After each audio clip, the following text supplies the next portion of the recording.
करवावहै तेजस्विनावधीतमस्तु मा विद्विषावहै। ओम शांति शांति शांति। ओम पूर्णमदः पूर्णमिदं पूर्णात् पूर्णमुदच्यते पूर्णस्य पूर्णमादाय पूर्णमेवावशिष्यते। ओम शांति शांति शांति।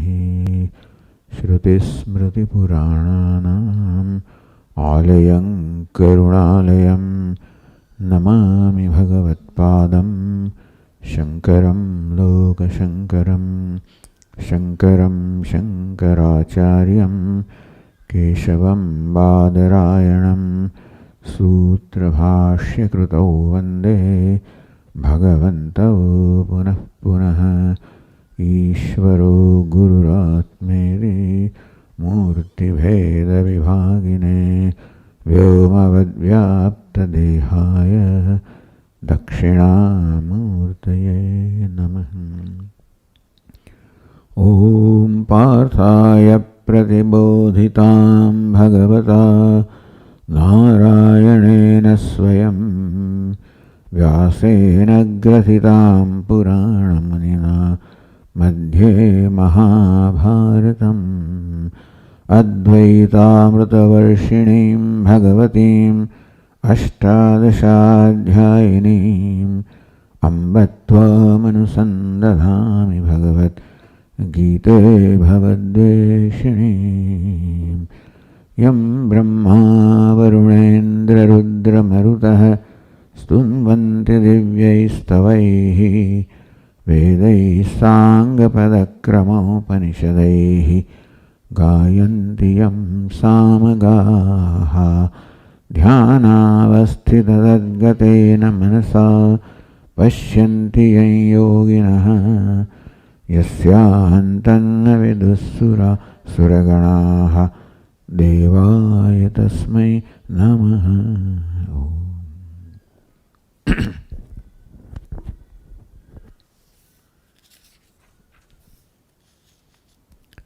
Verse number 6. Sannyasasthu mahabaho dukkhamaptuma yoga yukto munir brahma nachirena yoga yukto vishuddhatma vijitatma jitendriyaha sarvabhutatma bhutatma kurvannapi na lipyate.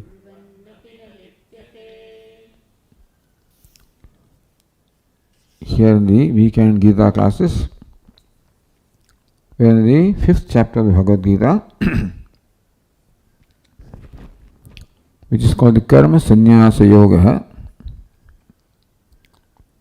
where Lord Krishna basically explains what is meant by sannyasa. We pointed out earlier that Lord Krishna describes 3 levels of sannyasa in the Bhagavad Gita.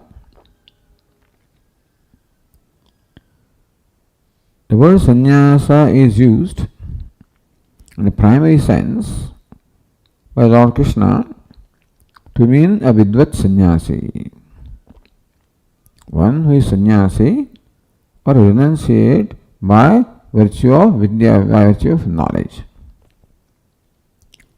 Karmani akarmayah pashe, it is said in the 4th chapter.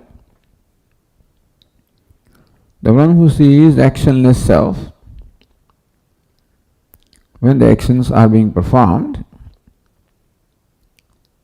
In the midst of actions being performed, one who sees when one's own self is actionless. So buddhiman manusyeshu sayuktah kritsna karma krit. He is really intelligent among the human beings. He's a yogi. He's the one who has fulfilled himself. In this and many verses, Lord Krishna describes and praises a wise person in the context of karma. This is a description of a sannyasi. Who is a sannyasi? Renunciate by virtue of knowledge. This is the kind of sannyasa that Lord Krishna primarily teaches in the Bhagavad Gita. The Upanishads talk about another kind of sannyasa also called Vividisha sannyasa. Sannyasa or life of renunciation, which has been taken for the purpose of pursuit of knowledge. So whereas the Vidvat sannyasa, the sannyasa by virtue of knowledge, something that takes place in consequence to the wisdom knowledge. Sannyasa that is taken or given, sannyasa which takes place by virtue of knowledge that I am the actionless self. Actionlessness is the sannyasa in the true sense. Not something that is adopted, something that is taken by way of some ceremony, by way of a vidhi or an enjoyment, by way of sankalpa or a resolve. It takes place because that is the true nature of the self, and therefore knowing oneself truly as one is sannyasa renunciation. Which Lord Krishna has described in so many verses, where Lord Krishna gives the description of the mind, what's going on in the mind of sannyasi, which is nothing but the result of knowing oneself as actionless, meaning as changeless, meaning as free from all changes or limitations, meaning knowing oneself as limited, full, complete, where one discovers a total satisfaction with oneself. And therefore, for whom nothing remains to be done. There is no more any compulsion in life. This wise person or renunciate does not feel compelled to do something or not to do something because of situation, circumstances. Does not feel compelled to do or not to do something because of what's going on in his own mind. Because the compulsion occurs not because things are compelling us. We feel compelled on account of the complexes that we are entertaining about ourselves. Complexes are granthi in Vedanta, and not,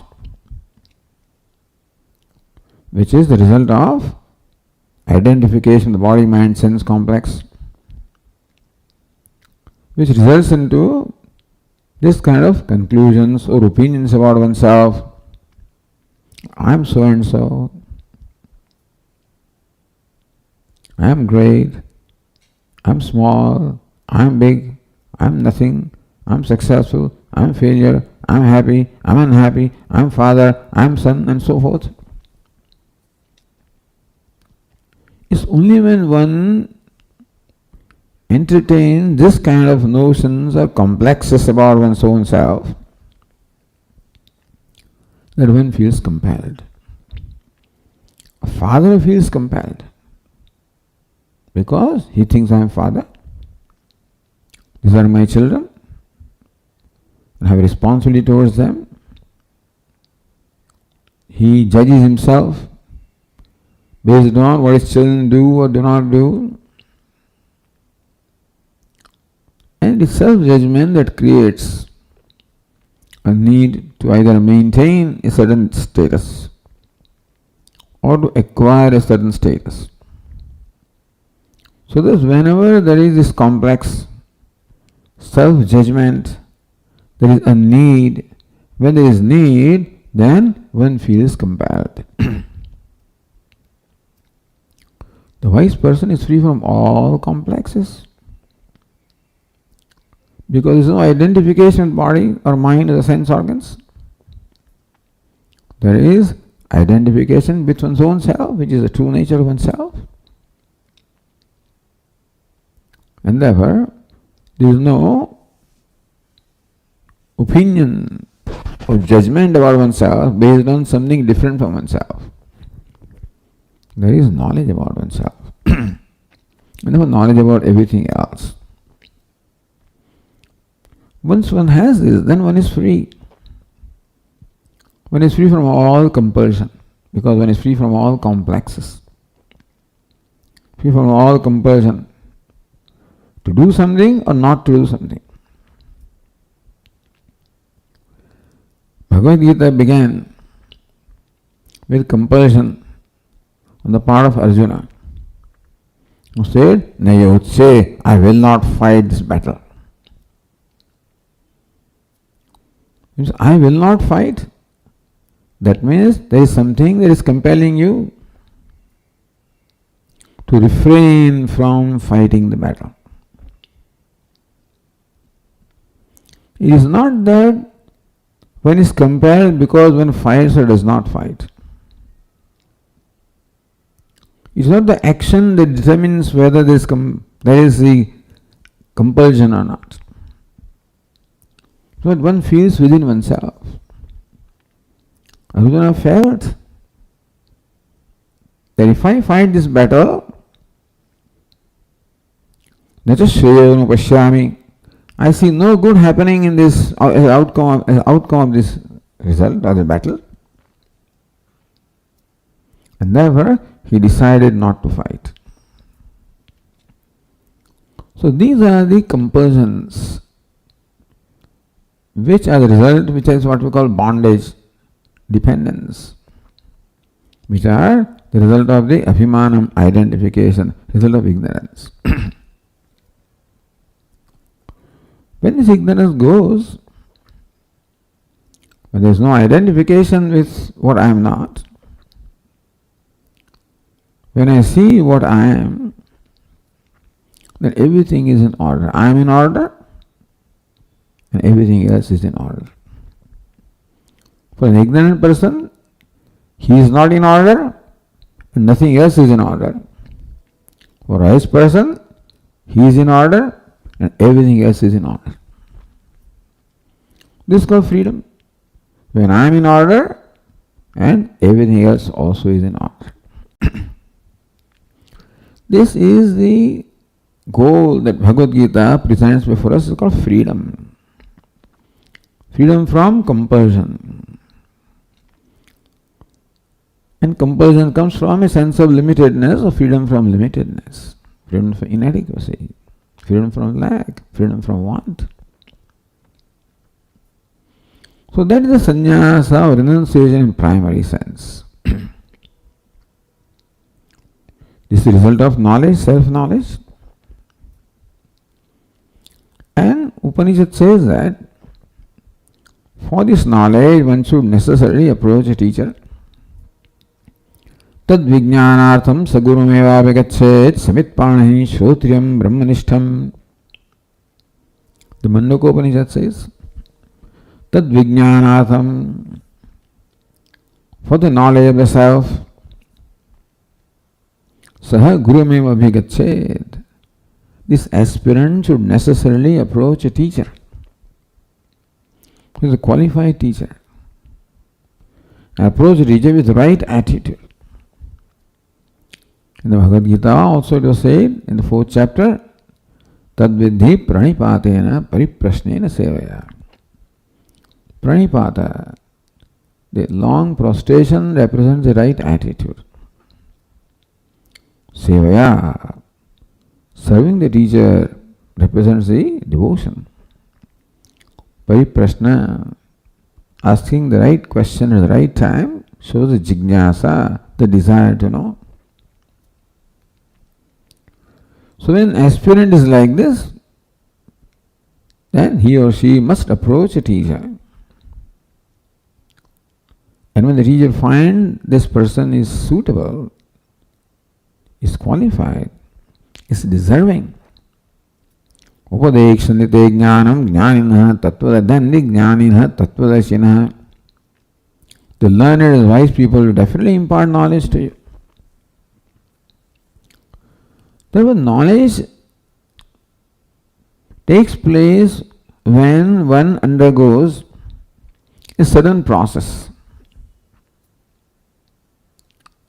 Atmavara drashtavya, shrutavya, bhantavya, nididhyasravya. Sri Yajnavalkya says to Maitreyi, Hey Maitreyi, Atmavayara drashtavya. Atma, the self, must be seen, known as an immediate reality of yourself. Sir, how do I know the self? Shrutavya, bhantavya, nididhyasravya.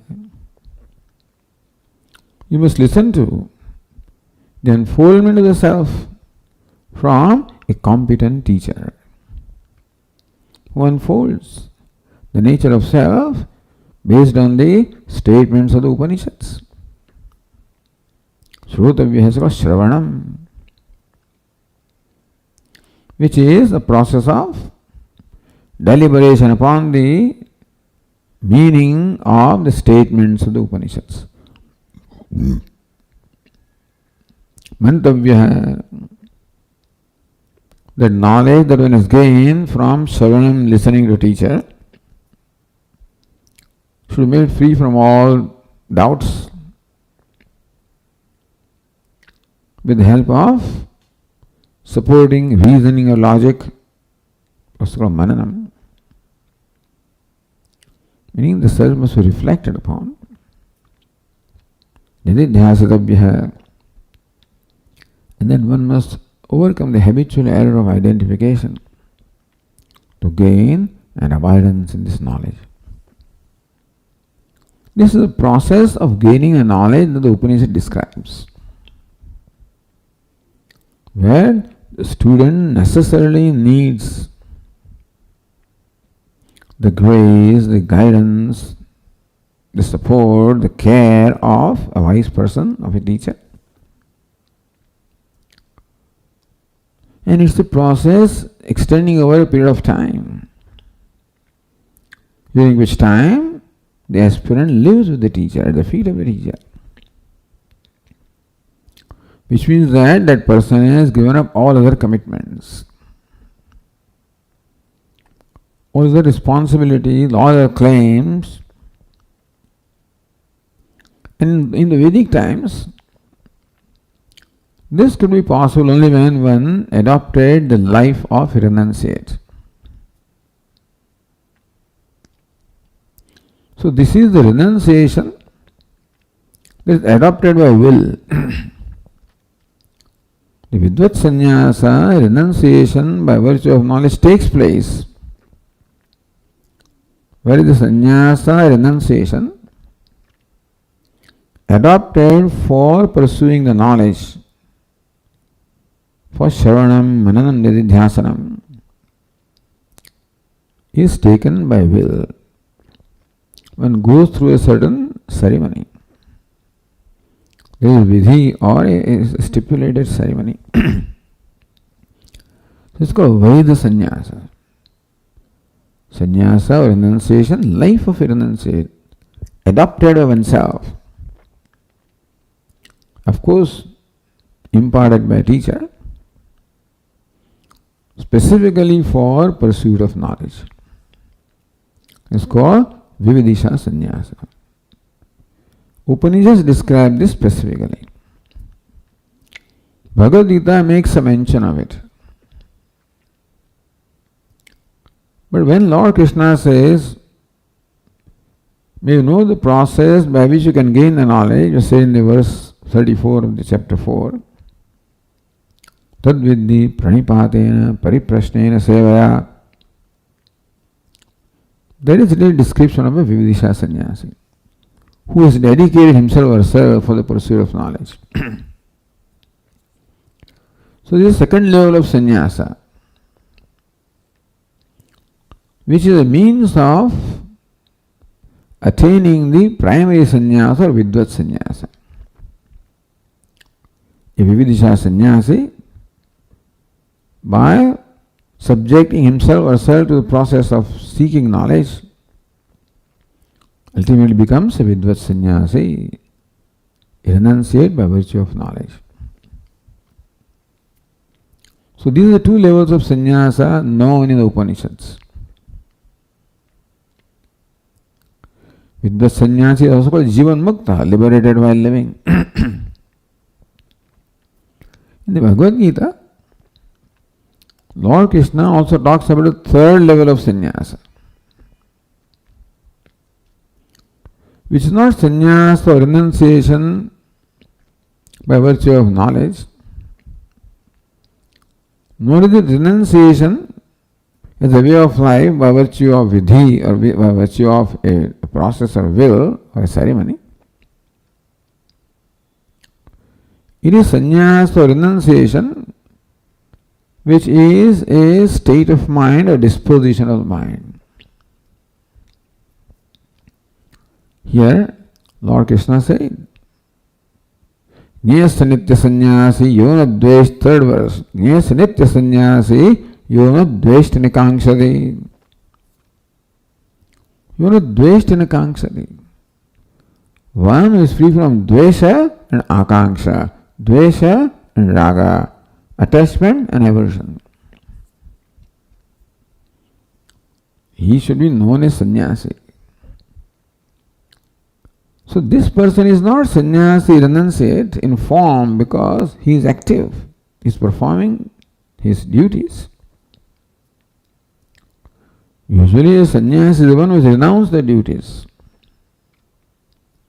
But Lord Krishna talks of a sannyasi who is performing the duties and he is still extolled as a sannyasi because he is sannyasi in making. Meaning that if one performs the actions, the duties with a frame of mind which is not controlled by raga or dvesha, action is not impelled or compelled by attachment or aversion, an action is not compelled or impelled by a personal agenda, but that action is performed with an attitude of fulfilling Ishvara's agenda.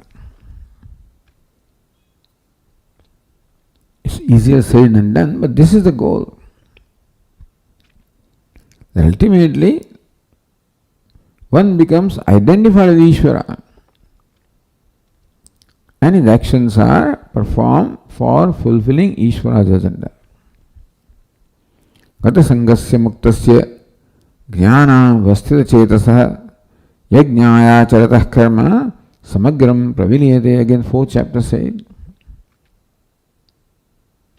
jnana vastita chetasah, whose mind abides in the knowledge of the actionless self.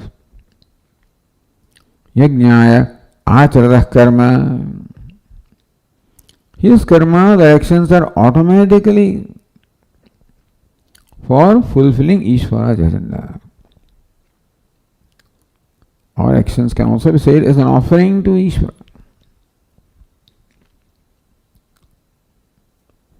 Now that is what a sannyasi automatically does. But an aspirant has an attitude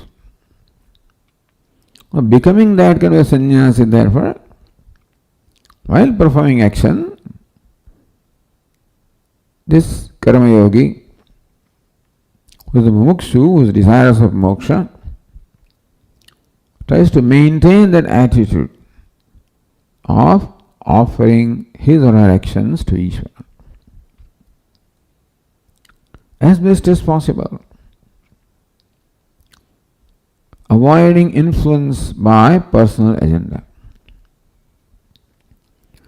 So Lord Krishna extols his attitude. It's called karma yoga. The karma yogi is the one who seeks to perform the duties or actions not to fulfill his or her ragadveshas, attachment and aversions, not for ego gratification or self gratification, but as a contributor. Action is performed in the spirit of contributing, offering, spirit of worship. Lord Krishna extols his attitude. But Lord Krishna knows that the one who maintains this attitude today will become a Vividisha sannyasi tomorrow and will become Vidvat sannyasi at the end, today or tomorrow. So this attitude of renouncing one's ragadveshas, renunciation of ragadvesha is the first step, renunciation of karma is the second step, and renunciation of kartrutva, doership, is the ultimate step. So all along it is renunciation. And then in the 5th chapter, even though the main theme is to describe a Vidvat sannyasi, a renunciate by virtue of knowledge, still Lord Krishna does talk about a karma yogi. Yes, nitya sannyasi yona dveshtina kangshanti nirdvando hi mahabaho sukham bandhat pramuchyate. Yona dveshtina kangshanti. While performing an action, whose action is not influenced by dvesha, an aversion or dislike or hatred towards somebody, or akanksha, by attachment, partiality to something else, slowly becomes nirdvandva. Nirdvandva means one who is free from the influence of dvandva or pairs of opposites.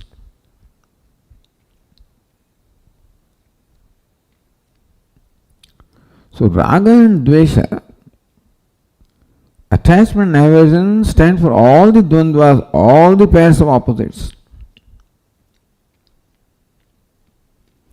And thus, the karma yoga is a value of becoming free from the pairs of opposites called raga dveshas. Because he recognizes that is raga dveshas compel me. They control me. They bind me. And therefore, I must become free from raga dveshas. As a preparation for becoming free from ultimate bondage, ignorance. Nirdvandva. Lord Krishna says, thus we essentially become free from the influence of raga dveshas. Sukham bandhat pramuchyate. The main obstacle to knowledge has several obstacles, but the very important obstacle is this raga dvesha. Because both attachment and aversion, both of them keep the mind away from the self. Attachment also makes the mind directed towards the object of attachment. And aversion also makes the mind directed towards the object of aversion. Thus both attachment and aversion, raga and dvesha, pull the mind away from the self. And when the mind is away from the self, certainly that mind is not ready to know the self. For knowing the self, the mind should be centered towards the self. Abiding, it must be inward looking. And only when the mind is free from raga dveshas, that the mind becomes inward looking, which is the true nature of mind actually. The raga dveshas are not the nature of the mind. They are incidental. They have entered the mind. They have taken hold of the mind because of not recognizing that they are my enemies. They have been admitted as friends and then they have taken over. So when the aspirant recognizes the attachment, aversions, fulfilling them is not the way to become free from them. You have to grow out of them. And so he has adopted this attitude, karma yoga, and lives the life. Progressively becomes nirdvandva, free from the compulsion of raga dveshas, sukham bandhat pramuchyate. Lord Krishna says, then he becomes free from the bondage without much difficulty. Our Swami, it's a cakewalk. When the mind is abiding, not distracted, it is abiding, focused, then Shravanam does its work. And then Mananam, all of them do their work when the mind is thus ready, available. So thus Lord Krishna spoke about the renunciation of the nature of karma yoga and said in the verse number 6, Sanyasastu mahabaho dukhamaptam ayogatah.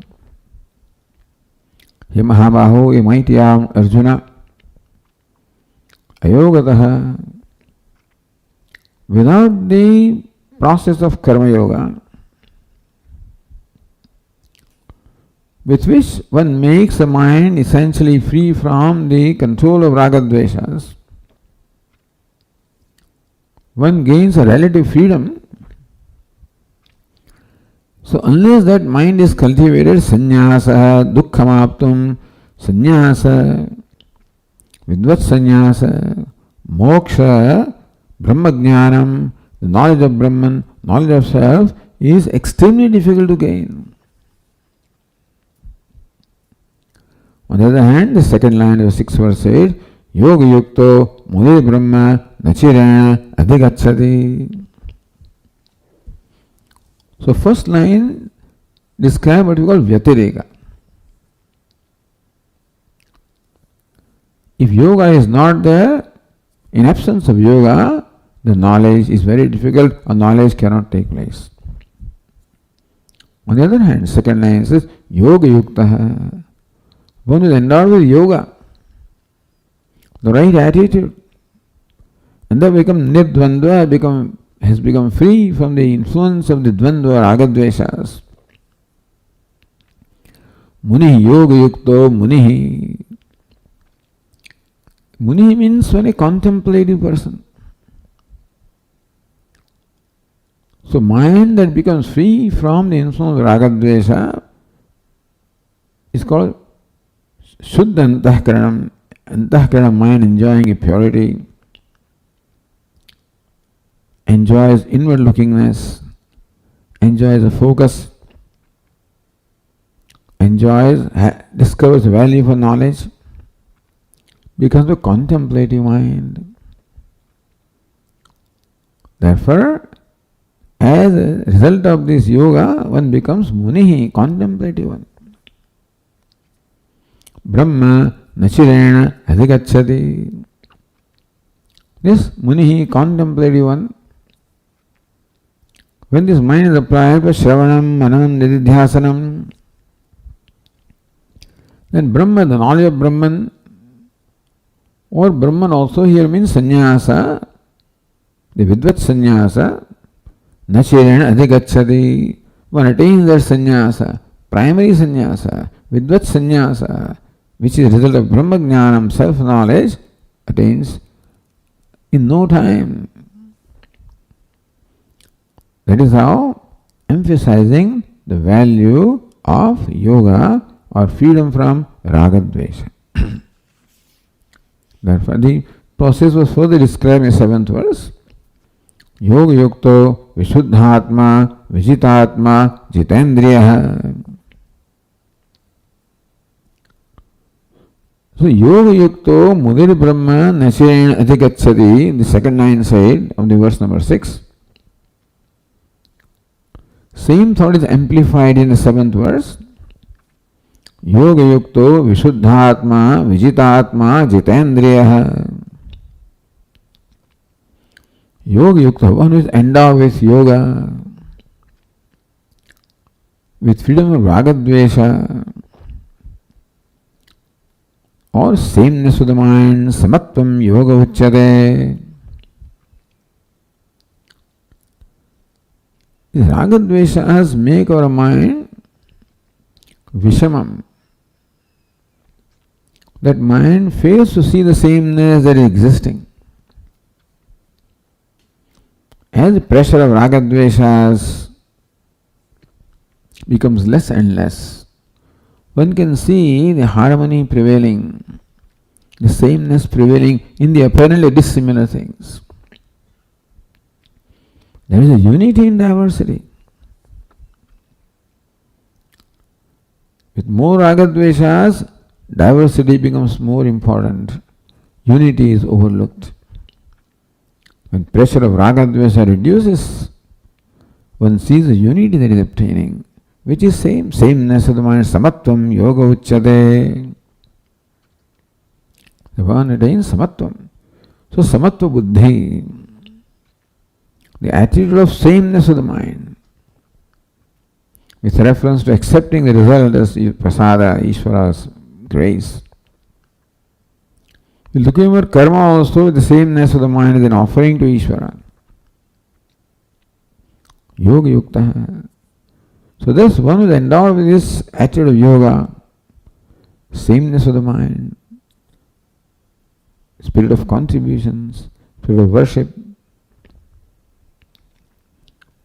vishuddhatma. This attitude brings about the vishuddhi, the purification of atma, mind. This attitude does not allow the mind to be controlled by ragadveshas, because there is a value. That I do not want to be controlled by ragadvesha. I want to assert my value of selflessness, my value of joining agenda, Ishvara's agenda. My value of purification of mind, my value of knowledge. This attitude, vishuddhatma, with that one progressively becomes free from these ragadveshas, which stand for all impulses, by the way, kama, krodha, anger, jealousy, greed, competitiveness, etc., etc. All of these are impurities. Grief, sadness. Vishuddhatma becomes free from grief, sadness, depression, jealousies. Because one sees the sameness which is existing in me and elsewhere also.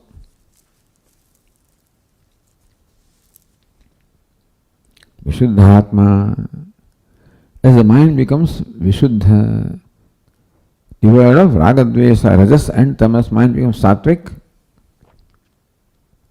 It propagates predominant sattva guna. And therefore there arises a value for knowledge, automatically arises. Sattvic mind has a value for knowledge. Vishuddhatma, vijitatma, jitendriya. as the mind becomes Vishuddham Viditatmananda, one gains slowly a mastery over the mind. It is the Ragadvesha, Rajas Tamas, the impurity of the mind, with which one has no control over the mind. The mind controls me rather than my controlling the mind. Our Puja Swami used to give an example. He says, when a dog wags the tail, it's nice. What when the tail starts wagging the dog? Similarly, as long as I control the mind, it's wonderful. The mind starts controlling me, it is a very unfortunate situation. Viditatma, as the mind becomes free from the impulses of Ragadvesha, it becomes more calm, composed, and I can slowly mastery over my mind. Jitendriya, as the mind calms down, then its restlessness, which expresses in actions, indriya sense organs, also wanes away. So indriya, organs of action, organs of perception also become calm, tranquil. The whole personality becomes tranquil, abiding in the self. Shama, Dama, Uparama. Jitendriya means Dama. Vishuddhatma, Shama. Viditatma, Uparama.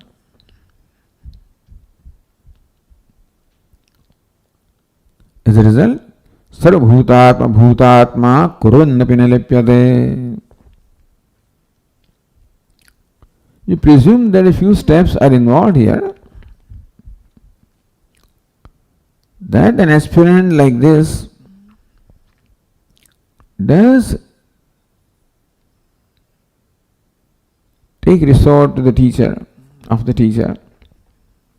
refuge of teacher, and undergo the path of Shravanam, Manam, Nididhyasanam, because of which knowledge takes place. What's the nature of knowledge? Sarvabhutatma Bhutatma Kurvannapi Nalipyate. Sarvabhutatma Bhutatma.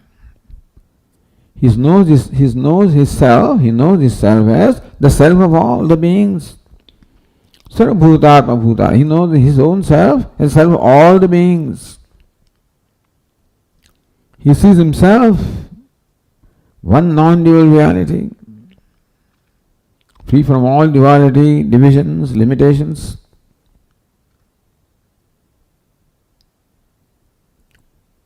In the language of the 4th chapter, sees himself actionless self. Kurvannapi Nalipyate. Even while performing the action, it's present participle, kurvan, while performing the action. Nalipyate does not become tainted by the action, does not become bound by the action. Meaning that action does not produce reaction. Otherwise, action produces reaction in the form of karma phala, a result of the action, which creates a response in the form of ragadveshas, happiness, unhappiness, likes, dislikes, success, failure, which creates further desires, actions.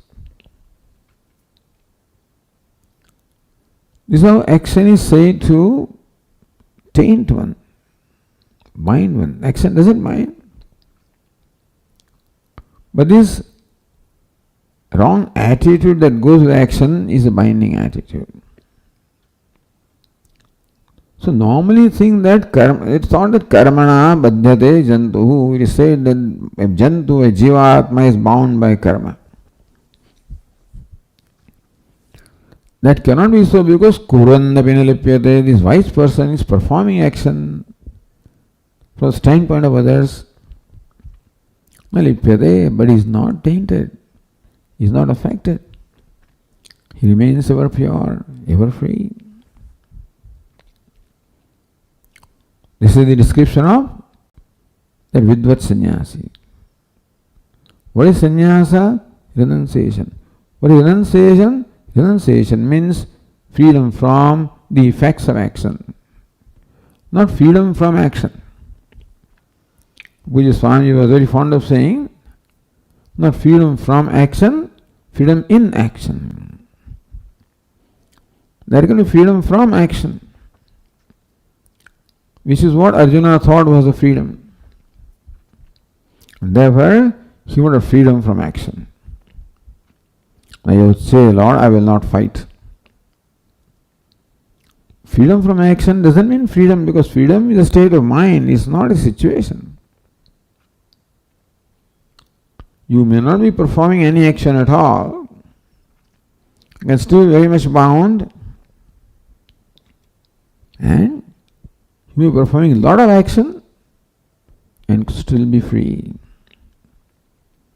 So it's a wrong notion to associate bondage or freedom with performance or non-performance of action.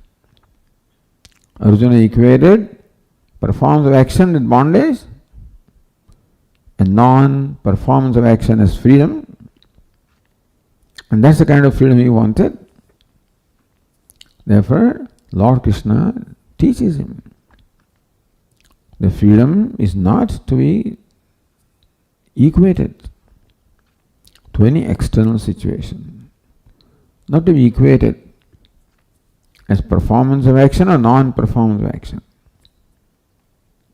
So equated only the freedom of your mind, where there is no compulsion at all, where one is free to do what is required, one has freedom to do something, freedom not to do something, freedom from all compulsions. That's the Vidvat sannyasi. The second line of this verse number 7 describes the sannyasi that Lord Krishna teaches, the sannyasa, the kind of sannyasa that Lord Krishna is seeking to teach in the Bhagavad Gita.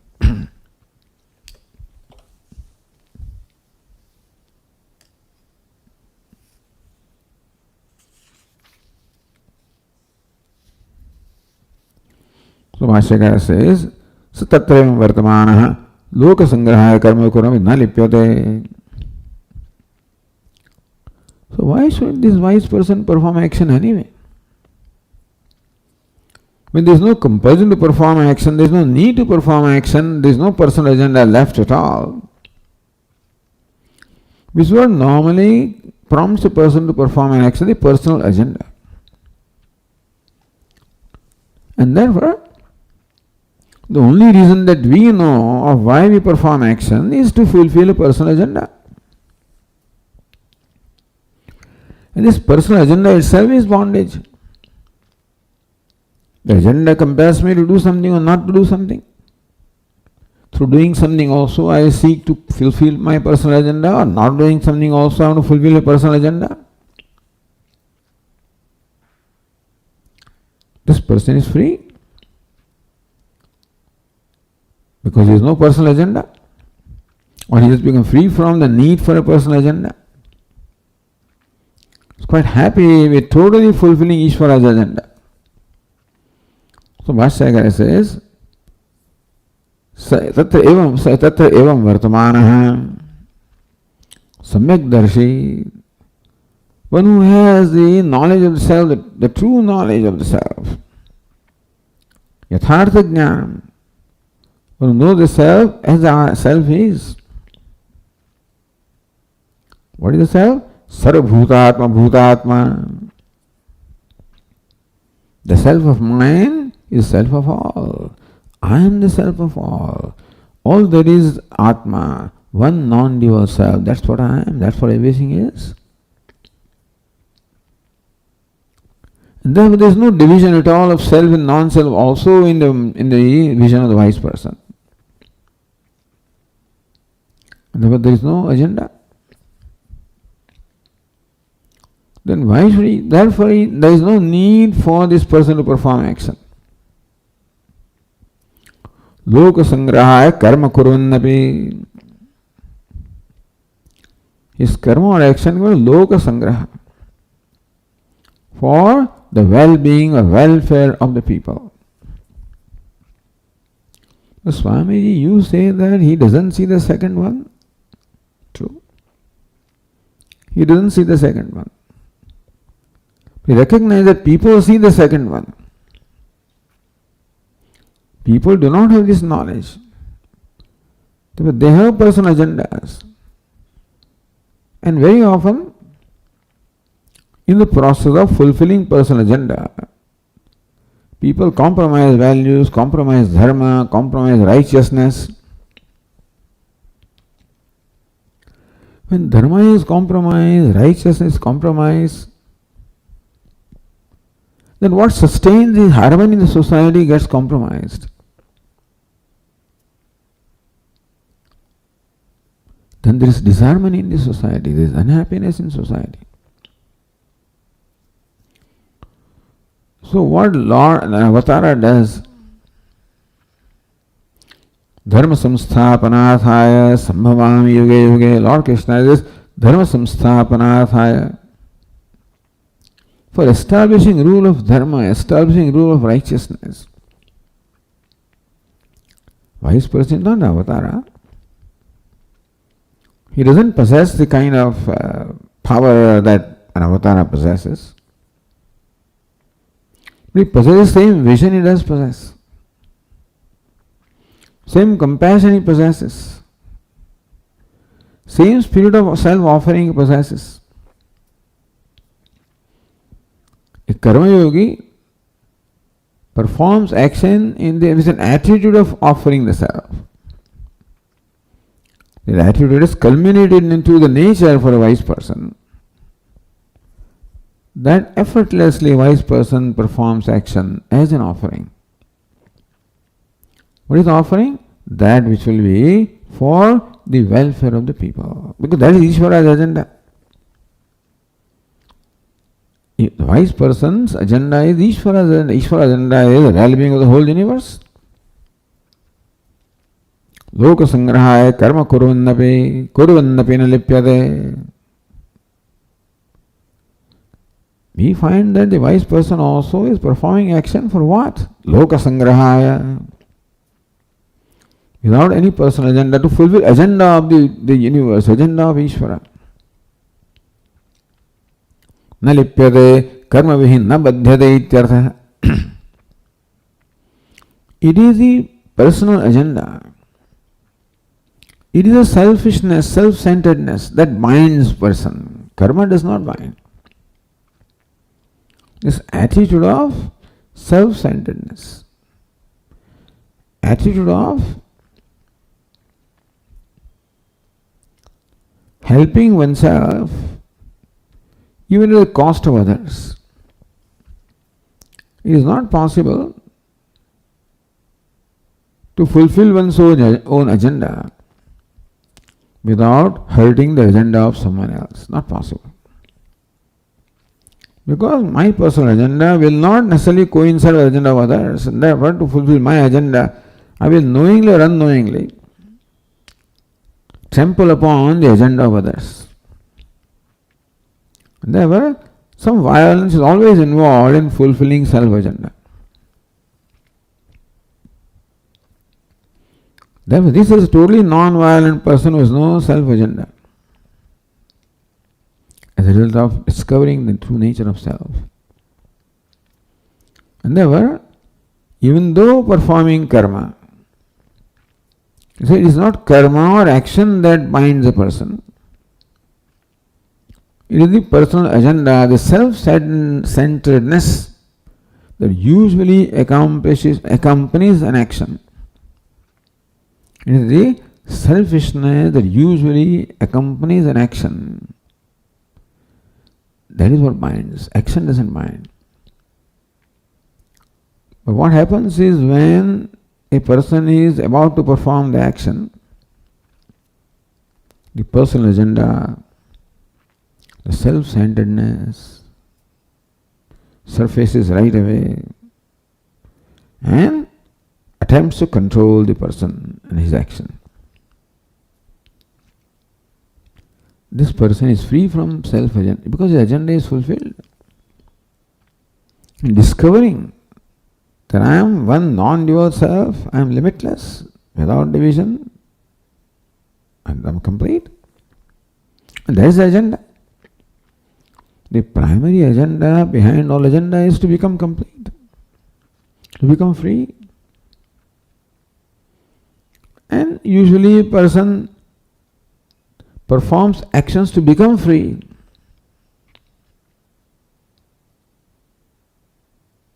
Whereas freedom is not to be achieved by becoming, freedom is to be discovered as an existing fact. It's like the 10th man searching for the 10th man,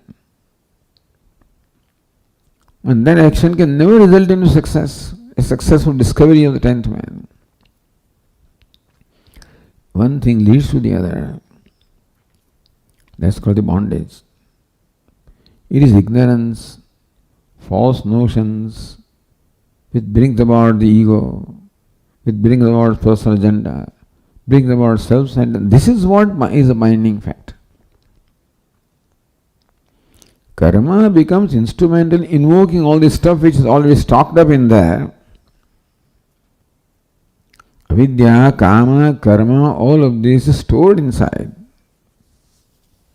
Karma stokes these things.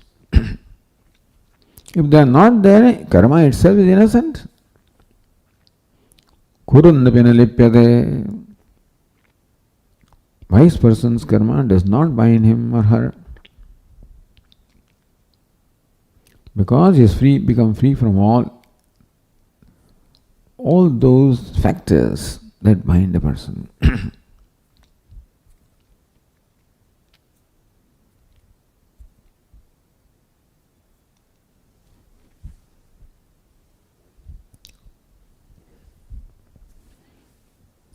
So says Anandagiri, कर्मणि अंगीकृत्य तहि अस्य विदुषो बंधो नास्ति.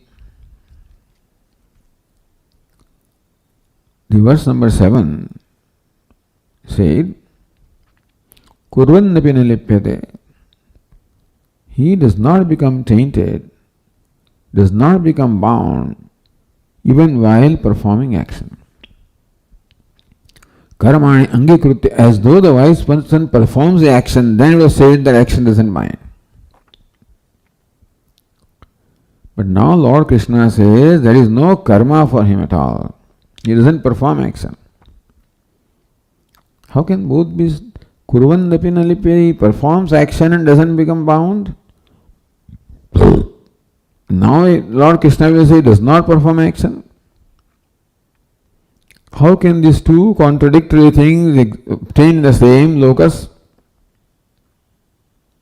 That is because there are two standpoints. Kurvandapina lipyate, even while performing actions, he is not bound. That is the perception of the onlookers. From the standpoint of others, he seems to be performing actions. And then also is not bound. Now this verse says, from his standpoint, he doesn't perform action at all. So earlier verse, number 7, says that the wise person does not get bound even while performing action, that he performs action is from the standpoint of others. What is our standpoint? In my case, when the body performs action, I am performing action.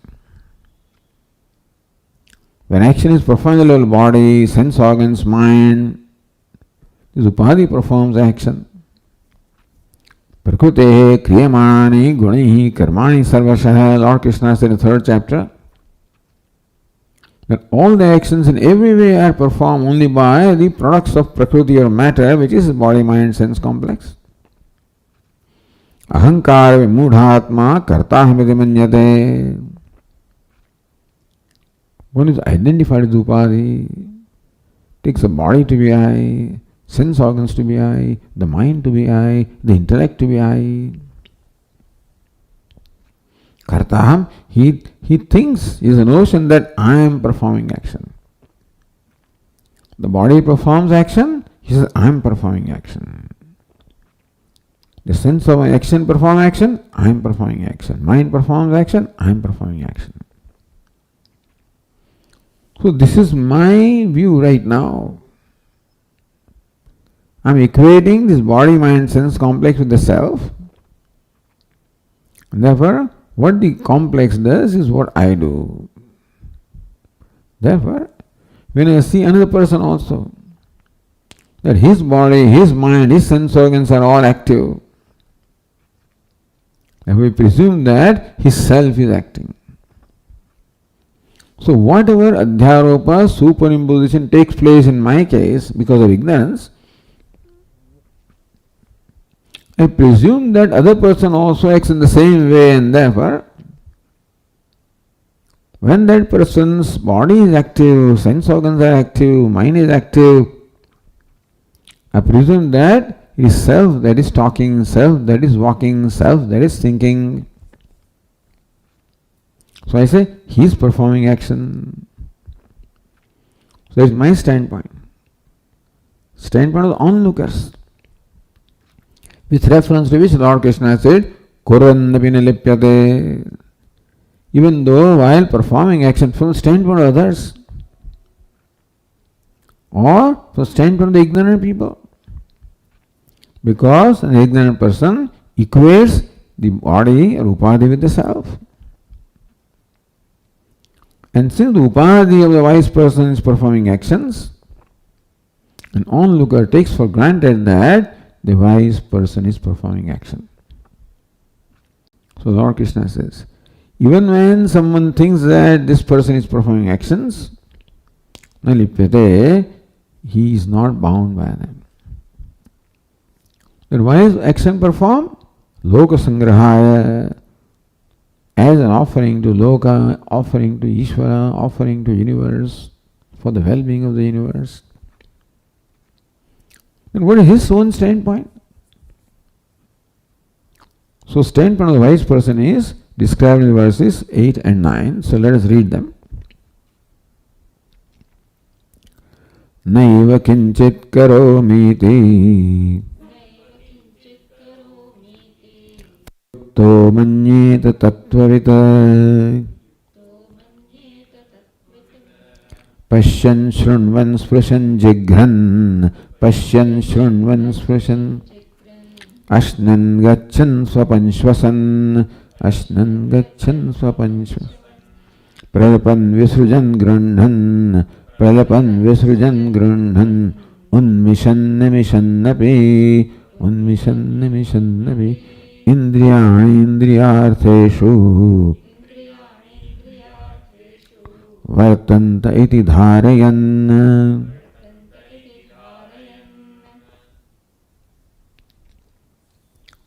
So these two verses describe the standpoint of the wise person, the vision of the wise person, while kurvannapi, while action is being performed. Whereas an onlooker thinks that the wise person is performing action. What does the wise person say? Naiva kinchit karometi, I do not do anything. Yukto manyeta tattvavit yuktaha. Tattvavit, the knower of tattva, the knower of truth, the knower of the self, the wise person. Yuktaha, samahitaha. So one who abides in this knowledge. Yuktaha tattvavit. Samahitaha atmanishtaha. The wise person who is abiding in the self. Meaning that when the knowledge is free from all the errors or habitual error, free from all the obstacles of ignorance, of doubts, of habitual error coming from the identification of the body-mind complex. Yukta, abiding in the self. Therefore, who is the self? Manyeta, manyate, this is what he thinks. This is his view, his vision. Neva kinchit karometi. I do not do anything. So the two standpoints are presented here. One is the standpoint of the onlooker, who thinks the wise person is performing action. Other is the standpoint of the wise person who knows I am not performing action. We will continue this discussion in the next class.